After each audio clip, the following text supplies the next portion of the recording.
Верувале ви или не?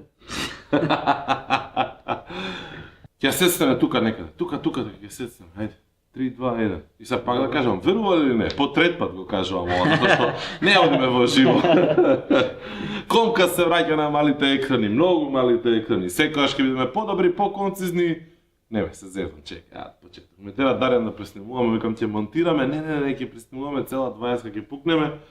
После неполни 2 години, април 2016 година, последниот Комкаст со Митко, се враќаме на YouTube, се враќаме на Facebook, се враќаме на интернет, се враќаме со Комкаст видео.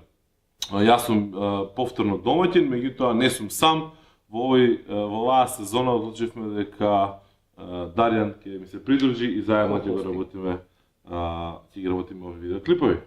Така. Дарјан, те молам, представи се. Дарјан, нов член во тимот на не е толку нов више септември. Не е више нов, да. На New Media. На Resident. Да, втор пат. На Комкаст, првиот пат на аудио верзијата, каде што изгледа многу по да, поише коси има. Да. И така оваа сезона одиме со еден концепт кој што ќе обработува малку по-конкретни теми кои што веруваме дека ќе бидат од поголем интерес на луѓето во маркетинг секторот. Ќе зборуваме за предизвици, за проблеми со кои што најчесто се соочуваат, ќе побараме од нив мислење, совет како да се надминат, нивни искуства и така натаму, се со цел да расветлиме некои области кои што нели многу често знаат да бидат пречка за остварување на една добра маркетинг стратегија. Во основа зборуваме за теми кои што се актуелни, со кои што се соочуваме во нашата работа и кои што сметаме дека ќе бидат нели од корист за повеќе луѓе. Ќе мешаме нормално актуелни теми, вести, слични работи, меѓутоа ќе се обидеме во секоја епизода да бидеме да имаме на централна тема во која што ќе споделиме некои совети, препораки или едноставно ќе дискутираме одредена тема. Так.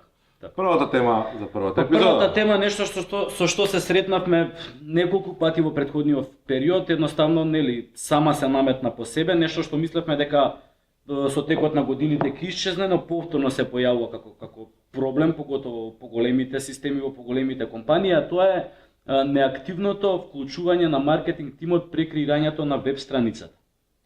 Значи компаниската веб страница како централно место за комуникација, многу често маркетинг тимот не успева да има целосно, комплетно влијание во тоа какви ќе бидат сите функционалности на веб страницата, како ќе биде поставена, кои можности ќе ги нуди од тука натаму за комуницирање на пораките по другите канали, и тоа е нешто што за жал се уште нели. Значи тука не правиме муабет за дизајнот, тука не правиме за техничкото решение, типот на кој програмски јазик, која платформа. Значи може да го оставиме на другите луѓе кои што да речеме се постручни во таа работа. Она што е битно е дека маркетинг луѓето треба да бидат вклучени на самиот почеток пред да започне да се изработува страницата, за да ги наведат на една листа сите потреби што тие ги имаат. Значи потреби од типот на технички потреби, потреби од типот на креирање и управување со различни типови на содржина, креирање различни страници и така натаму. Значи да ги излистаат сите тие во една листа на функционалности и кога ќе почне да се работи, кога ќе се избере која платформа ќе се работи, да се имаат сите тие работи пред. Затоа што IT или sales или било кој друг човек во компанијата не го интересира флексибилност, динамичност, постојаност, безбедност. Океј, безбедност го интересира на платформата, колку што да речеме во еден момент маркетинг тимот ќе сака да експериментира со нешто ново, да биде подготвен да направи брзи промени, а нема да може. Едноставно да реагира на промените на пазарот кои што се динамични или да спроведе нешто ново што мерејќи, оптимизирајќи, нашол начин дека ќе има поголем ефект во рамки на маркетинг стратегијата. Едноставно се соочуваат луѓето од маркетинг тимовите со неможност да влијаат на содржината на самиот сајт и на неговите функционалности. Едноставно сајтот се гледа како некаков легаси на IT тимот и нели секогаш тие дечки се прашуваат се прашуваат за тоа што ќе се смени, како ќе се смени и кога ќе се смени, доколку имаат нели време на располагање. Мене секогаш ми било многу интересно да откривам во одреден тим, во одредена ситуација, компанија или слично, да дознам кој го поставува прашањето која е целта на сајтот. Значи, кој би требало да го постави прашањето која е целта на сајтот? Која е целта на вашиот сајт? Наведете ми која е примарна, секундарна цел. Не е никаков проблем. Која е публиката? Како ја дефинирате публиката? Имате една целна група, втора целна група, трета целна група, примерна, секундарна, поделете како сакате.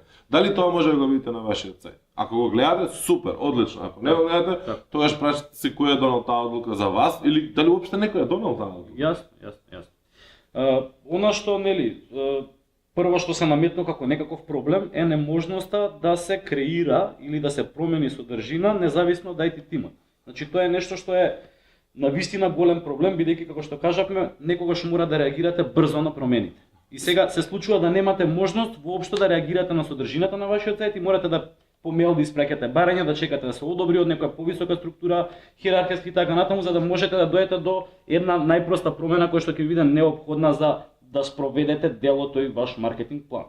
Вториот чекор на тоа, повторно е проблем, меѓутоа не толку голем проблем како првиот, е кога еден единствен човек знае и го прави тоа на сајт. Може би е дел од маркетингот, може би е дечко за се или девојка за се, небитно. Меѓутоа повторно е нели централизирана позицијата. Во смисол, он знае тоа таму, ја да не зезнам нешто и така. Значи, во суштина дигиталниот маркетер или било кој маркетер денес како воопшто имаме логика да дискутираме за дигитален, не дигитален маркетер, треба да биде обучен и треба да знае, не треба да му биде проблем да влезе и сам да пробува. Па генерално луѓето се веќе доволно технички потковани, ако ништо друго ја сваќаат потребата, неопходноста од тоа да владеат со добар дел од постоечките платформи, социјални мрежи, позадински мерења, некакви најпрости инсталации кои што да кажеме во алатките од типот на и платформите од типот на WordPress веќе се на ниво на плагин. Нешто што намерно е така направено за да може што повеќе луѓе кои што не се остручени до тоа ниво, толку длабоко остручени да може да ги направат промените кои што им се. Еден практичен совет кој што многу често го зборувам на луѓето, дури да немате вие корпоративна или бизнес веб страница направена на WordPress, лично дигнете се еден блог, сајт, што и да е, некаде тотално на страна на WordPress и кликајте таму, затоа што дури да не ја користите таа платформа, WordPress е премногу лесен, премногу динамичен, премногу флексибилен за да може да научите што се може да правите таму. За утре кога ќе треба некому да му објасните што сакате да постигнете на вашиот сајт, да знаете точно за што зборувате. Полесно ако ништо друго на негов јазик ќе Че седнете, ќе да кажеме можно, ова знам дека е можно, најде ми начин како да се направи. Еве овде како се решава, дај да видиме дали може да го решиме ние каде. Така да, playground некаков, тест playground, секој пат имате си на страна еден за да ги учите работите. Втора точка. Да, па проблемите кои што се јавуваат се, нели, повеќе кратни, луѓето кои што ги имаат овие проблеми најчесто знаат кои се тие основни, нели, предизвици со кои што се соочуваат. Најчесто споделувањето на одредени содржини на социјалните мрежи кои што не се соодветно оптимизирани. Од проста причина што немаат начин како едноставно да стават соодветна слика, соодветен текст, опис и така натаму, што може лесно се прави со некаков си плагин во WordPress.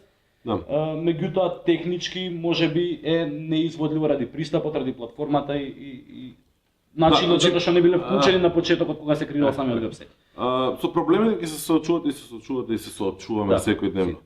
Facebook го скрати органскиот рич, се оди повеќе на огласување, огласите сега малку се полиберални во смисла тоа дека и да имаме повеќе текст ќе ни поминат, меѓутоа досегот ќе биде повторно намален и ефективноста ќе биде намалена без разлика што ние плаќаме за тоа. И доаѓате во ситуација, ама јас сакам да однесам луѓе на мојот сајт, сакам да споделам линк, оставате линкот, гледате дека тој не изгледа што треба. Треба сакате да промените содржината на линкот. Една недела изгледа вака, следната недела сакате малку да освежите, зашто кампањата ви трае месец дена, вие сакате 10 пати во тие месец дена да објавите некаде на друго место, 10 пати со иста слика, со исти текст, можеби не ви е баш толку пожелно. Сега, се соочуваме со проблемот, дали имаме пристап да го направиме?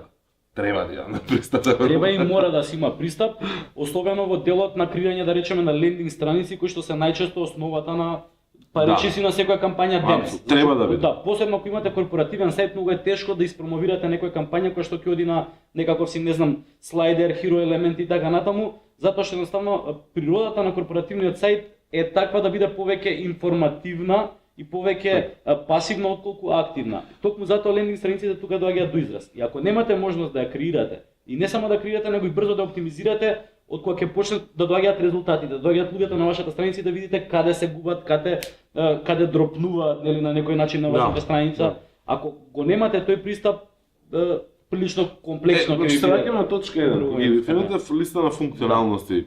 Дефинирате повеќе различни лејаути, повеќе или предвидите да имате некаков лесен билдер, лесен систем за, не знам, по блокови давање на содржина. Затоа што јасно ни е дека нели хедер, футер, наслов, мени, сите тие работи остануваат исти на целиот сајт. Меѓутоа, размислете и видете ги опциите дали можете да ги исклучите тие, дали можете да уклучите различни типови на хедер, дали може да смените боја на позадина, дали може структурата на елементите да ставите. Не може вие да правите лендинг страница да имате сајдбар цело време да ви стои таму, да ви стои цело мени со сите услуги што ги нуди. Колку е важна таа динамиката, динамичноста во делот на промените, од кога ќе пуштите на кампања, да кажеме, во Оптек, една лендинг страница. И кога ќе почнете да ги мерите резултатите од незе, колку е важна оптимизацијата, всушност зборува и самото тоа што има еден куп сервиси веќе кои што се наменети само за оптимизација на сајтот. Google Optimize, да речеме, еден сервис кој што, нели, е се поактуелен, кој што нуди можност автоматски да преместувате елементи од страницата. Тоа е нешто што во денешниот маркетинг се смета како нешто што мора да го имате и до што мора да имате брз, лесен и ефикасен пристап. Ако по некој случај имате сајт, немате шанса да направите нешто што е различно по страници, имате кампања, имате супер ТВ реклама или не знам билборди или банери, што и да е, тематска, меѓутоа тоа никако не може да го поврзате со вашиот сајт, пошто на сајтот понудата ви стои на бел чаршаф, онака со наслов фин, кој што нема врска со самата реклама, а не тева така да биде. Секој пат имате на ум дека постојат надворешни сервиси кои што ви дозволуваат на многу лесен и брз начин да креирате лендинг страници, целни страници, посебни ви нудат еден куп алатки во позадина за мерење и слично, кои што може да ги поставите на вашиот сајт, односно да бидат прикажани како дел од вашиот сајт. Тоа е некакво байпас решение кое што во дадени ситуации може да е подобро решение од колку сами да градите, затоа што овие се направени специјално за тоа, но тоа подразбира дека во точка 1 назад треба да се вратите и да предвидите дека имате пристап до такво едно решение. Во смисла тоа дека може да уродото на вашиот сајт некој урод да му кажете ова ми е лендинг страницата сега на тој таму шести сервис кој што сте го платили, не сте го платили. Во принцип оваа порака која што ние споделуваме денеска е порака можеби повеќе наменета за менаџментот. Во смисла оставете ги луѓето од маркетинг, дајте им го местото на таа маса кога се договара таа стратегија за креирање на сајтот, дајте им го местото на масата кој што го заслужуваат да ви кажат што е она што ни треба како функционалност, бидејќи нели се повеќе се префрла комуникацијата на брендовите, се префрла нели онлайн. Во најголем дел веќе е таму. И сега луѓето кои што знаат како се одвива таа комуникација, знаат што им треба за кој канал да може таа комуникација да биде ефикасна, мора да бидат вклучени во креирањето на вебсајтот, бидејќи нели вебсајтот најчесто во најголем дел од случаите е централно место на вашата комуникација. Од тука тргнува се и се придвижува. Ако не би требало да биде. Ако не би требало, да, Facebook ни го покажа тоа дека би требало да биде сега на така. Ако не би требало да биде, да. Да, меѓутоа другиот дел од пораката е на мене баш за луѓето кои што се случуваат со вакви проблеми дека мораат малку да се лактаат. Значи токму затоа ги постојат решенија, секогаш постојат решенија. Мислам, не секогаш може да биде тоа идеално, меѓутоа има сајти кои што немаат контакт форми или контакт формите се рудиментирани. Има сервиси за тоа. Може да направите на надворешен сервис контакт форма си ја донесете да си ја прикажете на ваш сајт. Има сервиси кои што ќе ви дадат куп различни функционалности кои што можеби ги немате вие во основа на сајтот, меѓутоа може да ги прикажете, може да ги повикате и може да ги искористите. Нема секогаш да биде тоа најидеалното решение, меѓутоа може да ви заврши. Меѓутоа да, може во моментот да заврши работа. Она што е битно, кога ќе имате сознание за некакви промени или кога имате шанса да ги иницирате промените на вашиот вебсајт, едноставно направете си една скица на вашата маркетинг стратегија, дигиталната маркетинг стратегија. И обидете се тоа да го преведете на јазик разбирлив за менаџмент. Затоа што мора да имате едноставно објаснување зошто некоја функционалност ви е неопходна, зошто пристап до менување на содржините на вашиот сајт или учествување во креирањето на вашиот сајт е неопходно. Едноставно морате да успеете да го објасните тоа за да добиете пристап, да добиете улога во креирањето на функционалностите на сајтот, бидејќи без тоа ќе имате големи потешкоти во спроведувањето на маркетинг плановите, а нема да имате начин како да објасните зошто се не функционира вашата стратегија. Да. Спомнавме лендинг страници, односно целни страници, спомнавме основни функционалности, спомнавме оптимизација за социјални медиуми, за споделување оптимизација пред се, да. Тука search engine оптимизација, затоа што се менуваат тие работи нормално. Не е дека тоа е работа која што ќе ја направите сега како опција и ќе остане таму 2-3 години. Меѓутоа исто така мора да бидете свесни дека мора да имате XY работи кои што ќе можете да ги направите на вашиот сајт и за да тој подобро изгледа на пребарувачите, да го оптимизирате насловот, некогаш насловот на самата објава, на самата страница нема да може да биде соодветен да се појави на Facebook, да се појави на Google, ќе треба малце да ги промените, да скратите збор 2-3, да преместите напред-назад некое зборче. Сликата што ќе ви се појави на Facebook, сликата што ви се појави на Twitter, сликата што ви се појави на LinkedIn, некогаш ако ви се битни канали, ќе мора да бидете сигурни дека имате максимална контрола за него. Затоа што дури и вие да сами одлучите дека да, нема вака да споделувам, вие треба да направите вашата содржина да може да патува соодветно. Да биде споделива соодветно, затоа што не знаете утре кој ќе ја сподели на кое место. Па токму мислам дека популарноста на сервисите, на платформите како што е WordPress укажува на тоа колку веќе во глобални рамки баш маркетинг тимот е оној кој што ја диктира, го диктира нели правењето на веб страницата и функционалноста од проста причина што нели баш WordPress е платформа која што не бара огромно техничко предзнаење за да може да креирате страница, да правите некои промени, имате еден куп плагини кои што ќе ви завршат многу технички работи. И затоа многу од компаниите кои што се во можности оваа платформа им дозволува нели да ја дигнат тука нивната веб страница, имаат начин да им дадат целосен пристап и контрола на маркетерите, бидејќи доволно се подковани за случаи кога што имаат корпоративен вебсайт кој што изгледа на едици која платформа не е важно да ситуација не се сеќавам, а кампањските страници се работат со WordPress. Некакви поддомени. Така да и тоа е некакво решение. Нема тука никаква филозофија. Ако се чувствувате покомодни во некоја средина, одете во таа средина, најдете начин како да го направите тоа. Заради XY причини. Ставите нов домен, комплетно. Направите целата кампања на нов домен. Значи тоа е решение. Не е секогаш може би најидеалното, некогаш па е многу подобро, затоа што имате многу повеќе информации кои што сакате да ги споделите. Не може се одеднаш да ставите да биде еднакво видливо и распределено на постоечкиот сајт. Направете нов, направете микросајт. Порано многу е популарни тие микросајти. Денеска лендинг страници ги викаме, па one pager, па вакви, па такви, па не. И нормално, не заборавајте која е целта. Каква конверзија треба да направат. Значи тоа е one-on-one. Мислам дека не треба да дискутираме сега оваа ситуација. Мора да имате контролата во тој дел, бидејќи нели, IT тимот многу често ќе има проблем за секое ваше решение. Така, вие ќе дојдете со решение, они ќе ви кажат проблемот за решението. А не обратно. Затоа обидувајте се, пробувајте, правете на крајот на криштата направете паралелен некаков микросајт, паралелен лендинг сајт, обидете се таму да ги спроведете сите работи кои што би ги спровеле официјално на официјалниот канал, на официјалната веб страница на вашата компанија, покажете ги на менеджментот и покажете му зошто тоа е подобро решение од моменталното. Едноставно некогаш ќе мора да преведувате на нели, за да може да ве разберат и да ве вклучат малку повеќе во тој дел. Имам две прашања сега. Може? Може.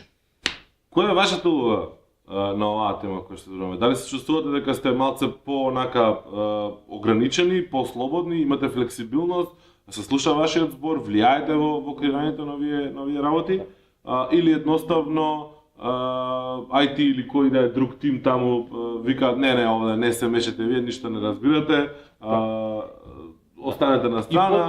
И подпрашање ако сте успеале да се изборите за некоја флексибилност таква, на кој начин би успеа тоа за да знаеме да го споделиме нели со сите луѓе кои што го имаат тој проблем. И уште едно второ прашање, пошто беше подпрашање, како ви се допадна новијата? Како ви се допадна кебапите? Нема. И нормално да предложите тема за некој од следните. Значи имаме три задачи за вас. Да ни кажете како улогата ваша, да кликнете subscribe тука негде, вака, тука, чекај да видам кај тука. Зависи од екран. Не бе зависи од екран, како на мобилен не се појавуваат баш така, не важно. Значи да кликнете subscribe каде да ви се појави тоа копче и да ни пишете или да ни кажете каде да стигнете, зашто сакате да слушнете повеќе. Нормално ако сакате да дојдете да правите мовите за нас. Па, има место. Ај чао.